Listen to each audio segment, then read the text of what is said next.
bai sei na ko leng bung thum na lo thir chun zom le nga lang pisangi po tun ma ang thawin ala chak tha anat na ala shelo boka ama ang thawin ala harwang leya lomzola pon zu angai pha boka annu fa po tun ma ain an hlim zok hial mai ma se lomzolai ro apon lam lan dan ngot chu ani silo achung rila baidon na le lungai na chum cha le thim tak in lum le tup tup chu ana sain arukin arum hom homa pon lama trap chuak silawin chung rila chuan a trap hom homani ber ma se chung jong jong chu athup angai sia RK ro chuan lomzola chu a hre thiap leya lute ne na an chung changa chau po a buai tok to nen anu halo kan survey le zel bok nen lomzola ril ru tur chu hre thiam vek lo ma se hria thiam pui phave deuh chuan ain hriani ma se akar le lok hian ani po phailama akalangai to don sia mani boi boi chuan an boi tlanga pindan chunga tang chuan mal som kyang po alo por ve hle a apa tan chuan thai top alo chu ave ni aliam ve bek zela in thlan ni po an thlengta me puita chuan du in anglo sup chuan vot thlak turin an kal sap sapa puthanga te ro vot thlak na lama chuan an line lan ri lawa om huna tangin an lo tang hle pulian ku ngai ro amuna aphu saber ni in sumpo aseng sa sen thon po ain ring lo arin dan chuan tuma hi sum manga lei theilo anom lo ti hi ni top mai boi noi kara chuan in thlan po chu an zo fela longzola tenu fa po chuan vote te thlakin RK point aizolama vote anai to wanga in thlan hun ngak sham khania an vote thla kho chu arin zui thadia dia lute buai mel zeta ama chawa alokal chu an huwa an awata aron phaya longzola len chuan anin chibai ngota an nui dun le ri thin hun rei tak nuwa mai chana ngai anin mule theita chu an lom leya vengin nei tak mani se an kho khir ema hun thol an nei thei ngai lova an kut chu an hanin von sak wanga lomzola chuan kha iwa boi om ve MLA tur fanu chu tina han fiam zawa anui thadu lo hlea lute chuan nangni talin min puilo chuan kaini chu engma kan ni lo hi inti pui thu le puitling takin apa campaign dan vel chuan a han fiam zuya an nui bok boka RK chuan rang fashion hian kaizong engpoi sarkar se kabai dong to tin pui thu tak chuan aron fiam thu zom le zata lomzola chuan puthang nangni lo te chu votur kan shalai nem an lo ti ve zat boka lute chuan ininom kanin ma nak line kapa te ho kan nerngot kan ne to nia ati zunga pisangi chuan in va han ho mai tak em lute chu ingai om hle mai edam thin mo tina zot zuya chutianga hlim taka anin biak nu chuan lute chuan thil ti tur anei chu a hre chuak thuta hre tak chuan akal san le ta ni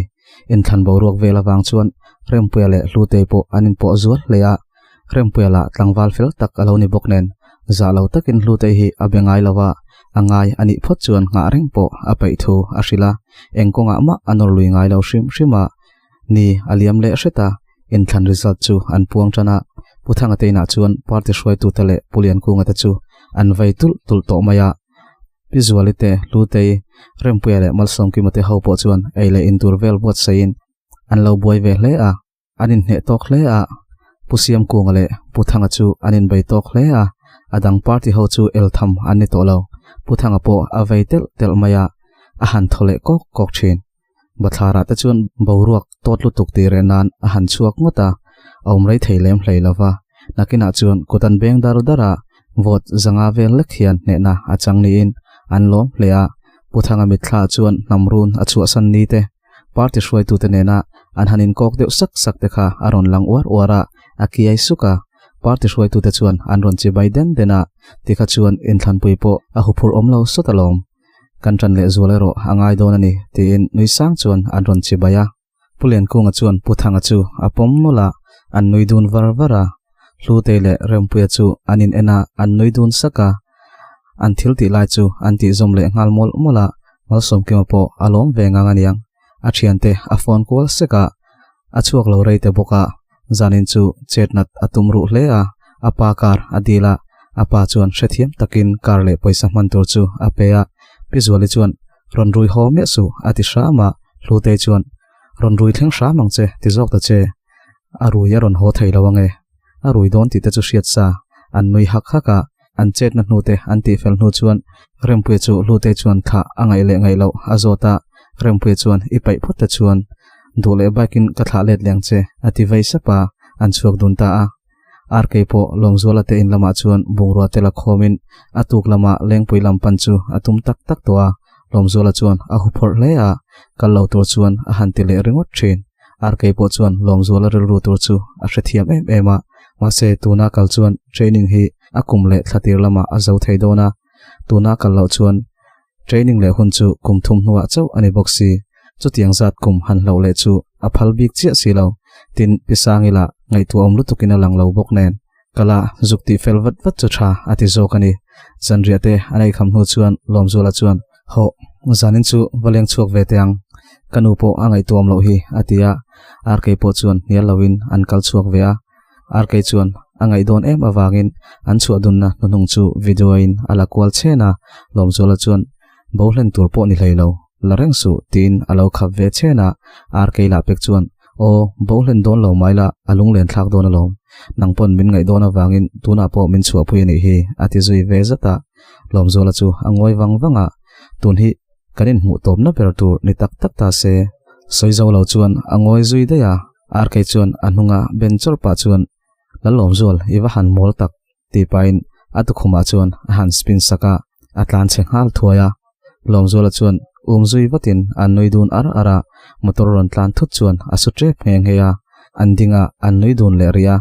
an chaklok chu rempui te inani to let le mai an tumlai chuan rempui le lute ron in kai thlanek nek chu an huwa biak tumin an lo nga ka ma se an bulgara cha chuan an lut ta daya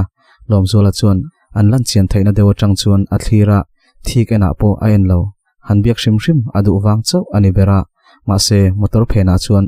rempuyan lute chu lofo atum meka lute chuan lo nam sonin atang dewa lomzola chuan tlan chho wat a han tuma ma se lute po chuan rempui chu a chang let ve tamai sia lomzola tlan lai chu azuai raya akon hiama achak na zong zong chu lakbo sakta ni mai hiana langa atliak no phi ani bermai lute tong kamle achazia in person lutuk chu mak ati hle a RK chuan ron kai watin a ho pui ta daya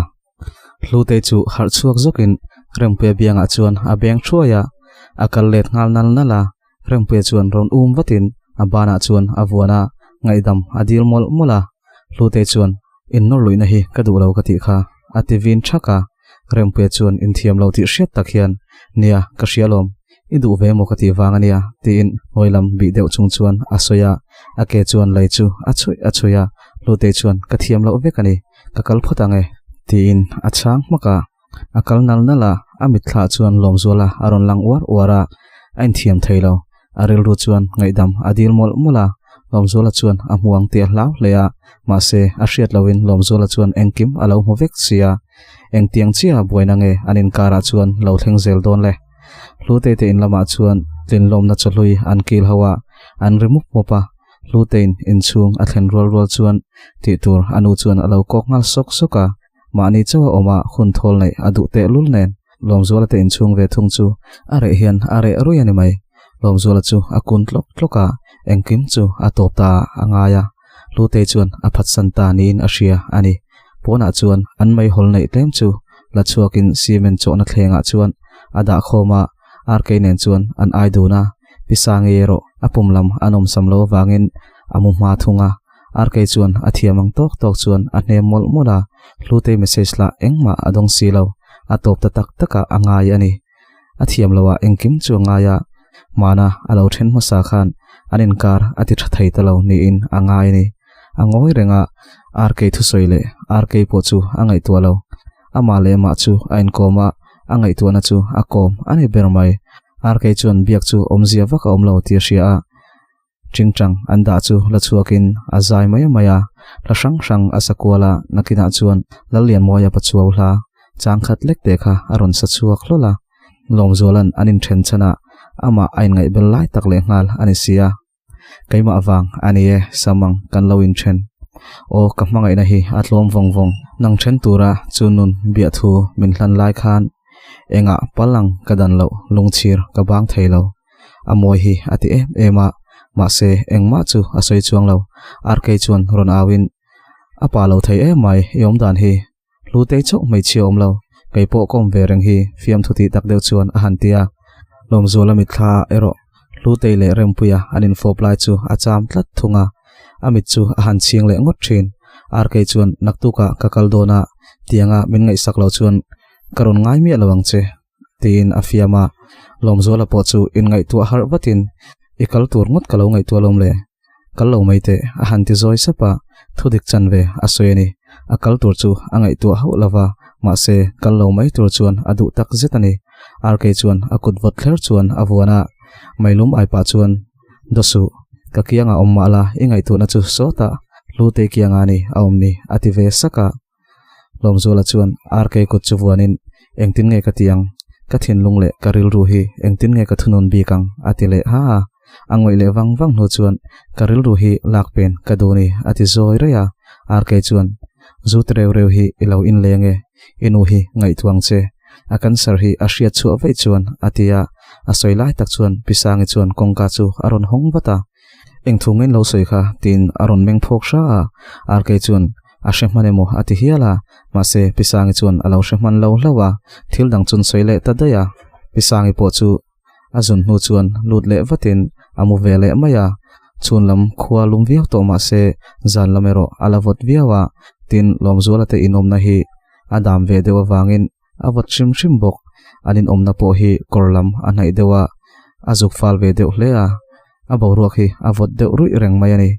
lomzolan thildanga arilru ala peng thailo chu RK chuan shomati ema nakina chuan lomzola bula thuin ain ringlo lai chu afop ve tangota lomzola chu ameng phok sha engthil ngai ti yaim ni ati deuh huwa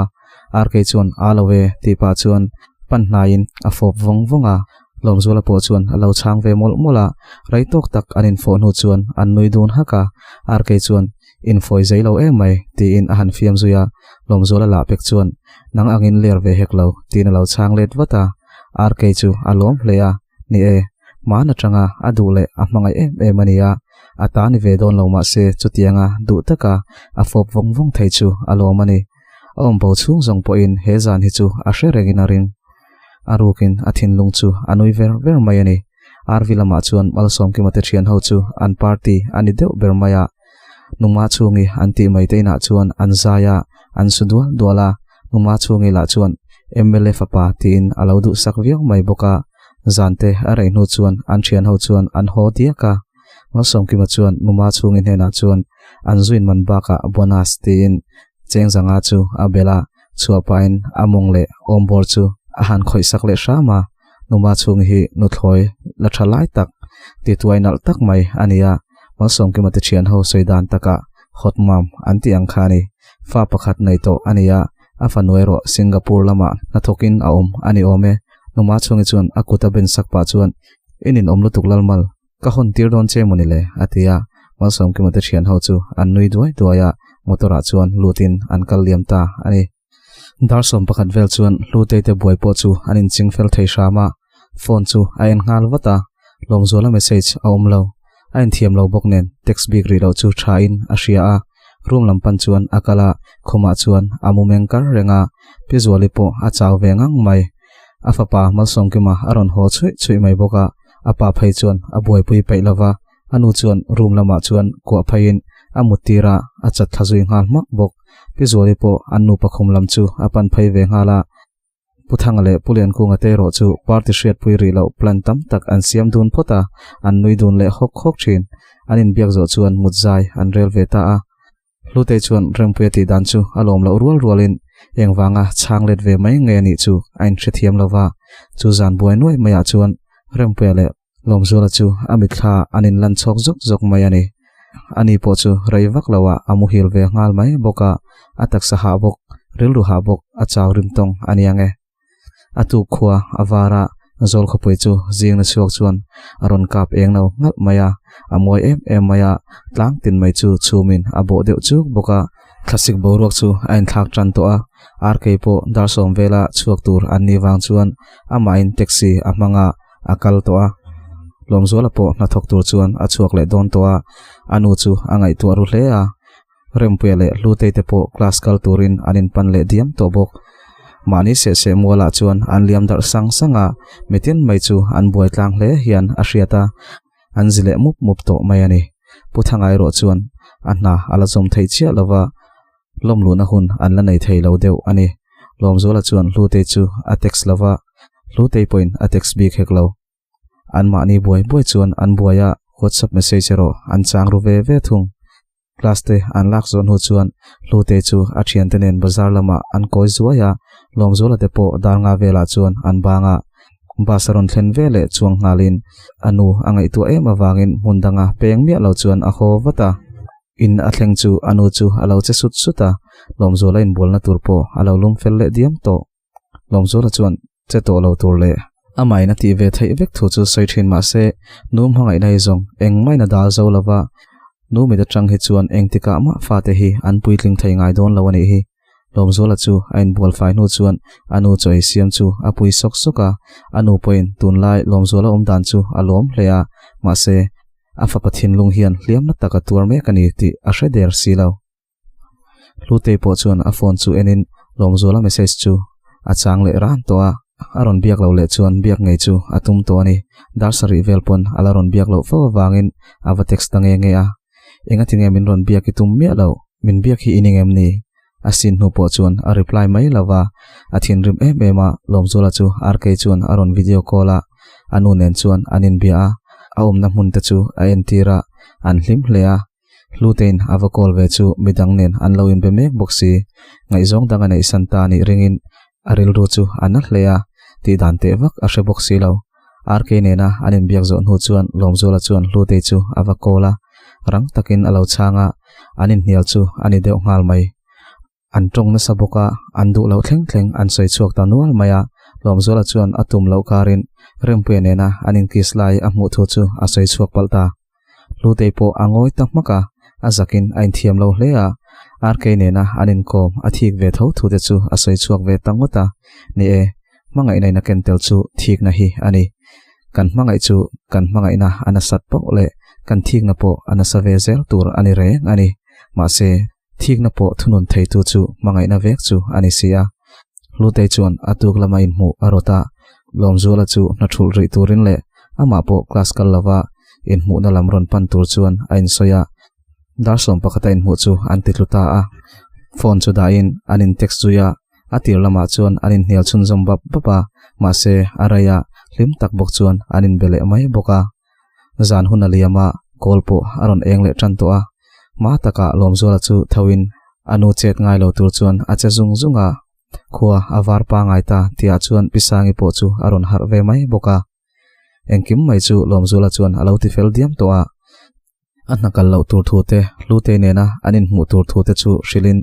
a phur sur hle maya chutiang bokin lute po a thau ma ve hle a chhot laya chuan auma ma chu alo let reng maya aluakin alo bual ber vek nge ngeya lute chuan tuite chuan a han the huwa aron thau ve tual tuala room lama chuan ain son tira ai rongte bolin ache sok soka rempuan aron panma class cultura chu atum danani darit le chan vevel chuan ei chu ape fel vek towa jingdanga anti thin danin aman manin cho chu anron ai mai donani lute point tu chuan ai kham nu chuan ain siama lom zolai ro ain tiam huna thlengman tur chuan ain siama aman mo vak lo hle anu ne na anom dun chang chuan thei to pati hlim chu atum ve thina anu chu zai sakin anu hi zai ngai na tak mai ani ve bok nen an zai dun ra ta lom zola chuan he hla hi moi le run emin anu chu asak saka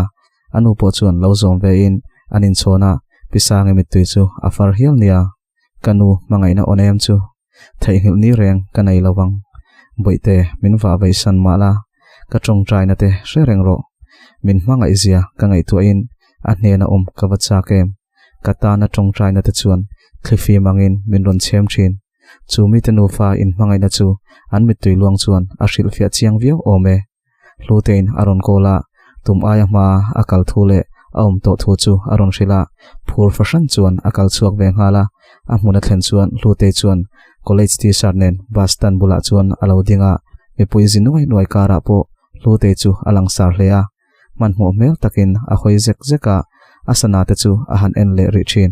lom zola chuan mu nom ati in a aya en nom dang hi aum theipon aring to lo hiala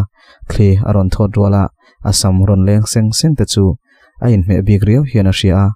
mangai na mita tanga athir wangte po ani mai thaye ma se hlutei ro nula du om tak chu ani ve reng ani hlutei din na lam chu panin hlutei bana chuan avuana hlutei chuan irei lutuk tipa loni senin andara abenga lomzola chuan kathir char chelom tina chang ve maya antum na lam pan chuan an kaldun ngala Millennium Center third floor a hlutei thianu dora chuan anom duna hun rei tak afala in muto lo ani boka an thianu po chu an za zo to lo